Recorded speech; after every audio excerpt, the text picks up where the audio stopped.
So you're editing a video. Maybe it's your first one and you're feeling overwhelmed with what to do and where to get started. Maybe you just need to refine your existing workflow. You'll be happy to hear that there are only 5 steps involved in taking your footage and turning it into something that people actually want to watch. And the best part is that these steps are the foundation of video editing, meaning you can follow along to this workflow on any software that you like.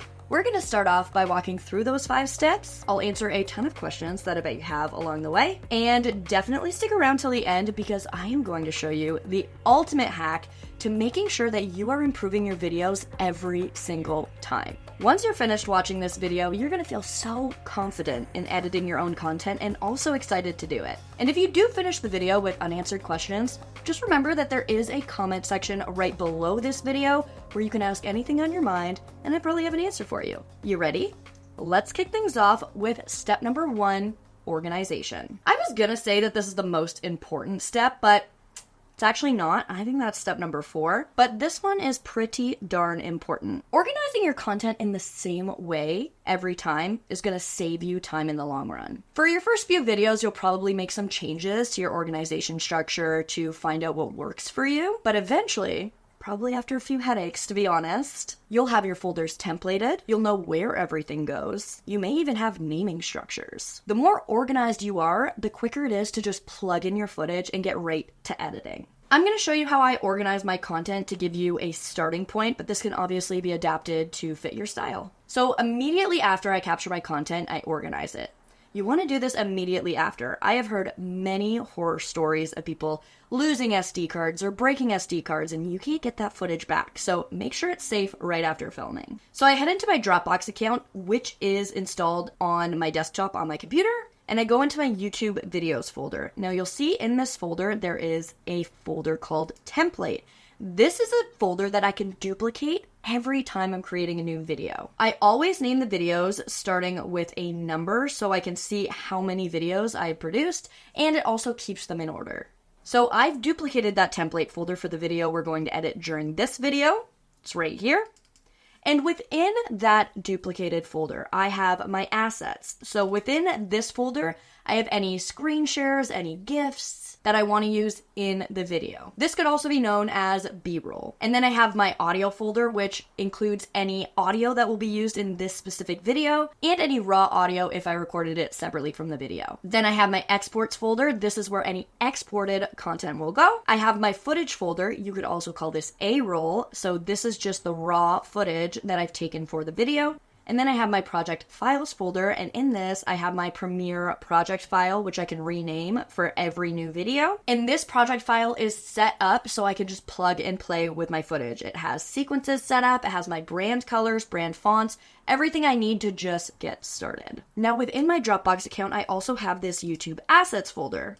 This is where any content goes that I will reuse across videos. So generic stock footage, generic stock audio, reusable screen shares, reusable content of any kind. This way, I'm not duplicating that content into every new video folder, taking up more space than I need. So the main takeaways from the organization step is to organize your content immediately, create templated folders that you can duplicate for every new video, and organize your content intentionally within that folder. All of this is very important for the next step. I'll tell you why shortly. Let's move up a level.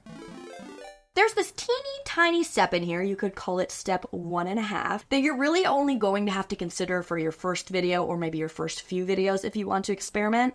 And that is choosing the software that you're going to use to edit. Here are my recommendations. For a free software, you can use DaVinci Resolve. You can download it onto your computer, it works on both Mac and PC, and it actually has a lot of functionality for something that's free. I know a lot of video creators that only use DaVinci. For a more advanced software, but it's gonna cost you a little bit more money, you can look into something like Adobe Premiere or Final Cut Pro. Both of these are great softwares with tons of features. I use Adobe Premiere for most of my videos that I produce, but Steven on the channel actually uses Final Cut Pro, so this is really just up to personal preference. Now, maybe you don't want to download anything to your computer, or maybe you're looking for something a little less overwhelming. Riverside is going to get the job done. Riverside is a fantastic online video editor. You can record high quality footage on the platform and then edit it directly within that same platform, Or you could upload pre-recorded footage to the platform so you can use the online video editor. What's really cool about this is that your raw files that you upload to Riverside and your edits will be stored on the cloud. The software also has a text-based editor, which we'll get into more a little bit later in the video, but this is just essentially a really speedy and intuitive way to edit, and it's becoming a lot more popular. In this video, I'm mostly going to be demonstrating this workflow on Riverside, but again, you can follow this workflow on any platform that you choose. Okay, step number 2 is creating your assembly edit. So an assembly edit is basically all of your main footage or your A-roll assembled in sequence of your video. You can think of this as like the baseline of your video that you'll build up from. You'll need to import all of your content into your software. Many platforms will allow you to import full folders so that it will stay organized the way that you like it within the editing software. So remember how I stressed the importance of organization? Here's why. If you're editing on a software downloaded to your computer like DaVinci Resolve or Adobe Premiere, Final Cut Pro, it's important to understand that when you're importing footage into your software, you're not actually uploading the footage to the software. You're just showing the software where they can access the footage on your hard drive or your external hard drive or the cloud, wherever it's located. The software is actually pulling the content from the folder that it's stored in. So let's say you've started editing your content, you have your assembly edit ready, and then you move your footage into a different folder, or you unplug the hard drive that you were working off of. The software now doesn't know where to find your footage, so it's going to display an error. So you're going to need to show the software where to find that footage by relinking it.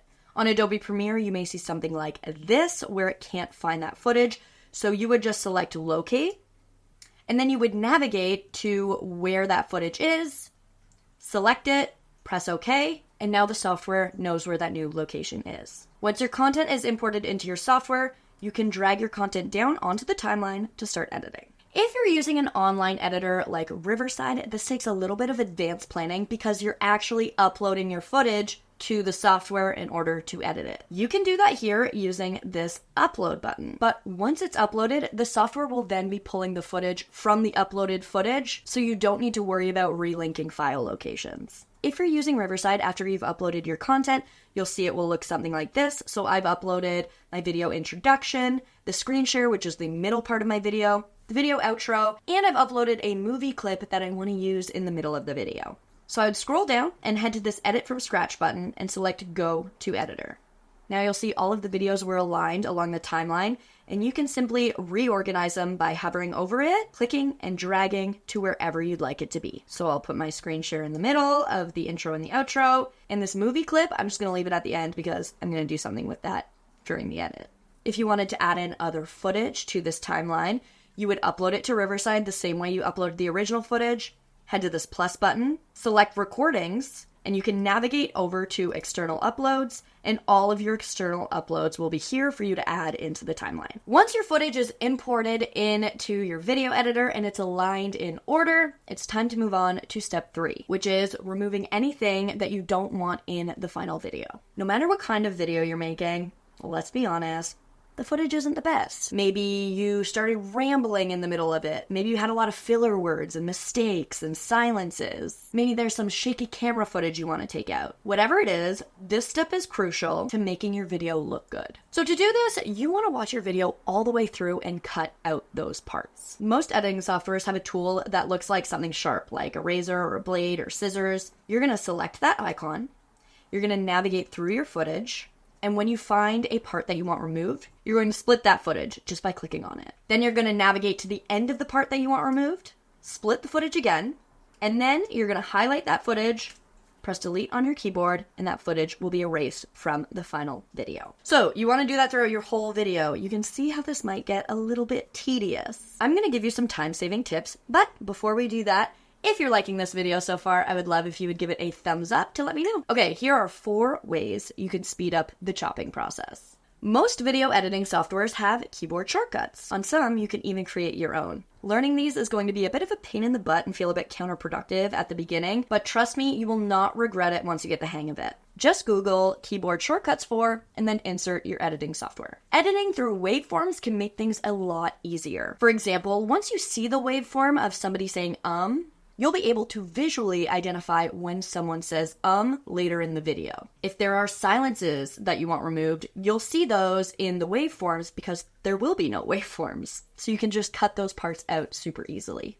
Use a text-based editor. On Riverside, the video is already transcribed once it's been uploaded. So that means that you can edit the video by editing the text. If you want a part taken out of the video, you would just highlight over that section of the text, press delete on your keyboard, and that section will be taken out of the final video. Pretty cool, right? This type of editing is becoming really popular. Many softwares have AI tools built in to help you out. For example, on Riverside, there are a bunch of tools under AI Producer to help automatically cut out specific sections like filler words or silences. Once you've gone through everything, deleted any parts that you don't want, it's time for step 4. Making it interesting with assets and using strategic tactics to pull the viewer along and keep them watching your video. Here are some different assets that you can use. You can insert content into your video. For example, a screen share or a movie clip.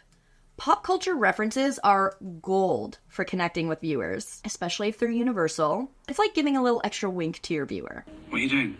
I'm winking. You're blinking. No, I wink with both eyes. You can insert images over top of your video. A pro tip here is to have a background with a lot of blank space around you when you're filming, so you can easily insert content and put them into that blank space without it being distracting for the viewer.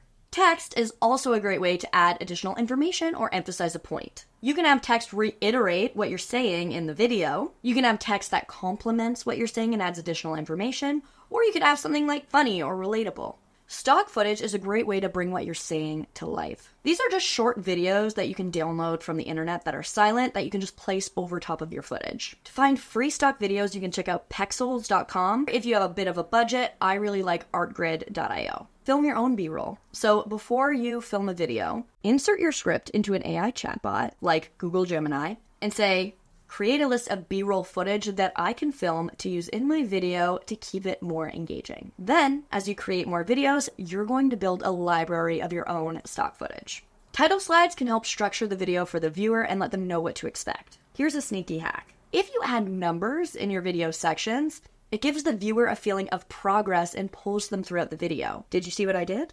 This video is 5 steps to video editing, and you're still watching right now, probably because we're at step number 4 and you can feel that we're getting closer to the end and making progress. Music and sound effects are an awesome way to pull your viewer through a video. Make sure that the added sounds don't overpower the original sound of the video. Make sure that when there's talking, the volume is low, and if there's any silences, you can raise the volume at those points. Jump cuts, zooms, and transitions are another great way to pull the viewer along. Jump cutting by zooming in and out of the frame is super beneficial. I use this a lot when I can't think of any assets that I would use to demonstrate what I'm talking about. It just adds more variety into what the viewer is watching. That being said, adding actual transitions can provide more variety throughout the video and maintain the pace. Most softwares have transitions already installed, and you can customize them to your liking. Try to use more of these assets that we just talked about in the beginning of your video. The first few frames are the most important to pulling your audience in. This is called the hook. If you're going to spend a lot of time editing any part of your video,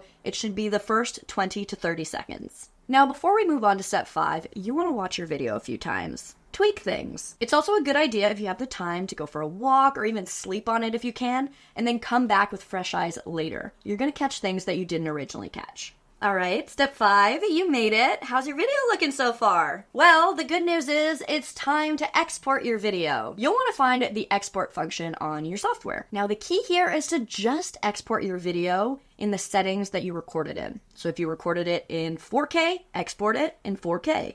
If you recorded it in 1080, export in 1080, 720, export in 720, and so on. On Adobe Premiere, you can use this match source feature, and that's going to match the original footage when you export it. On Riverside, you can export your video right here and select your settings from the drop-down menu. When you're exporting, make sure that that exported video lands in that exports folder that you created at the beginning. This way, you know where it is. If you export from Riverside, you would select Go to Exports. You'll see your video exporting right here. When it's ready, you'll get a notification, and from that page, you can preview your video and download it to your downloads folder, and from there, you can move it to wherever you'd like. And that's it, the 5 foundational steps of video editing. Doesn't seem so bad now that we break it down like that, does it? Remember, it will take a while to get used to the flow of editing content, but the more you do it, you'll get faster and your process will become more streamlined. If you use a platform like Riverside, the process is already streamlined for you. And we have a ton of videos on this channel designed to help you out. I'll leave a link to try out Riverside in the description, and I'll leave a playlist of videos to help you get started there as well. Now, you stuck around till the end, and I did promise you that I'm going to show you the ultimate hack to making sure that you are improving your videos every single time you produce a new one. This one is for all my AI fans out there. Head over to Google Gemini. Now, something cool that Google Gemini can do is actually watch the content of YouTube videos rather than just reading the transcript. This means that you can get expert insights on your videos. So you're gonna paste the YouTube link from your last video or from a previous video. Watch this video and tell me one thing that I can do to improve my editing in future videos. Give me a step-by-step guide how to do it. There you go, your very own video editing mentor, ladies and gentlemen. How cool is that? If you liked that, I'm gonna link a video here that goes through 10 AI tools that you need to know in order to stay ahead of the curve in content creation. I'll also leave a video here that covers 5 things that you need to know before you get started with video editing. Thanks for hanging out with me. If you wanna hang out again, I will be here every single week, so make sure to hit that subscribe button and stick around. We're going to keep creating videos for you that help you take your content further. My name is Bridget O'Rourke, and I'll see you in the next one.